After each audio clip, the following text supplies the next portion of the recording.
Really a beautiful passage. And what we're going to do, kids, is I'm going to talk about what it means to really walk humbly. What does it mean to really walk humbly? So let's take a look. So here's the passage. This is from Micah, which is a book in the Bible, and this is chapter 6. God has showed you what is good, and what does the Lord require of you? To act justly, to love mercy, and to walk humbly with your God. And there's a beautiful little 3 parts there. And you can count these off with me, kids. Number 1, to act justly. Number 2, to love mercy. And number 3, to walk humbly with your God. Beautiful set of 3 there. And I want to talk about walking humbly. So kids, let's do something a little fun. All right, what I want you to do is I want you to get your fingers here, and I want you to do a little walk. And what does it mean when God says, look, I need you to walk humbly with me? Like even ourselves, like, right, we walk. What does it mean to walk humbly with God? That's a great question, right? Something to think about a lot. So here's one way to think about it, kids. I think a lot of the time when we learn to walk humbly, what we learn to do is to ask questions. I know the people who I know who are really humble. In other words, they don't think they know everything. They're not like, oh, I'm all this and I'm all that. These people are really humble because, kids, ready for this line? They know that they don't know everything. Wow. They know that they don't know everything. I know, and if your mom or your dad or your grandma or your grandpa or your aunt or your uncle or whoever's taking care of you today, if they're watching right now, they're going to nod their head when I say this. What happens, kids, is we start out in life, and then as we get a little bit older, like into our teenage years and our 20s, the thing is we start to believe we really know it all. Ooh. And just think how much fun that is, kids, to be around a know-it-all. Not much fun at all. And then we eventually come to learn as we get older is we realize, wow, I actually knew less and less than what I thought I did. And that's where God is asking you, again, kids, let's do this little walk. God is asking you to learn to walk humbly with him. And that's why questions are so important. Now, what kind of questions can we ask? Well, kids, I'm going to use a very fancy word here. And anyhow, it's a big fancy word. And if it doesn't make any sense, I'll try to explain it. But just know it's a big fancy word. And that's the idea of open-ended questions.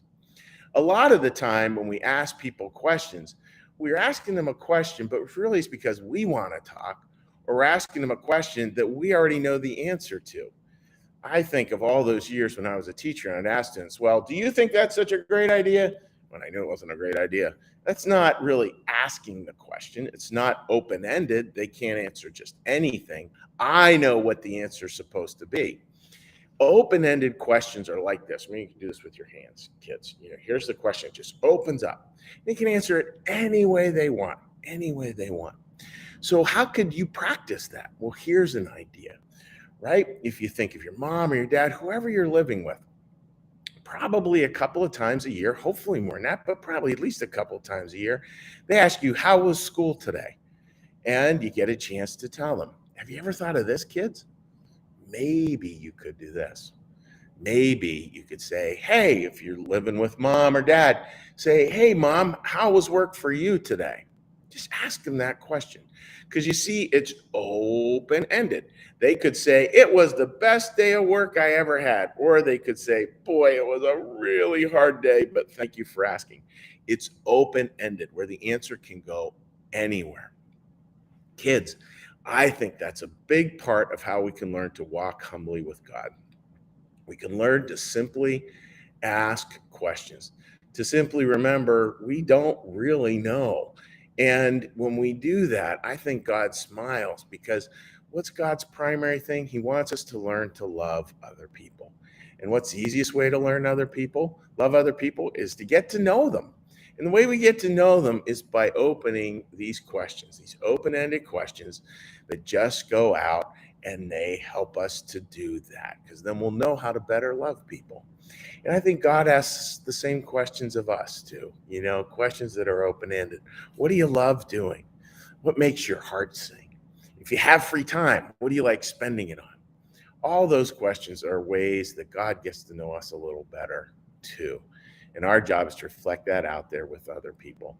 So, kids, today, this week is about learning how to ask a good question. So, as you go into this week ahead, that's my hope for you is you learn to walk humbly with God. And as you do that, you'll learn to just simply ask a good question. Simply, how's your day? Mom or dad is a great place to start. So that's the thought for today, kids. And what we're going to do now is I'm going to do a little prayer and we're going to do a little blessing and then I'll say goodbye to everyone. And again, a reminder, if you're adults who are watching us today or your whole family, if you want to join us at 10:30 a.m., we have a wonderful service ahead talking about gratitude. So kids, please join me in a little prayer. Lord, thank you for your presence here today. And Lord, we ask your help with this. We want to learn to walk humbly with you, to know what we don't know, which is a whole lot. And Lord, help us this week to ask good questions, open-ended questions, questions where we don't even know the answer, because that will help us to get to know other people better. Thank you for being with us today, and thank you for being with us in the week ahead. This is our prayer. Our Father, who art in the heavens, hallowed be thy name. Thy kingdom come, thy will be done, as in heaven, so upon the earth. Give us this day our daily bread, and forgive us our debts, as we also forgive our debtors. And lead us not into temptation, but deliver us from evil. For thine is the kingdom, and the power, and the glory forever. Amen. May the Lord bless you and keep you. May the Lord make his face to shine upon you and be gracious unto you. May the Lord lift up his countenance upon you and bring you peace and bring you home. Amen. All right, kids, wishing you a great week. Take care. Bye-bye.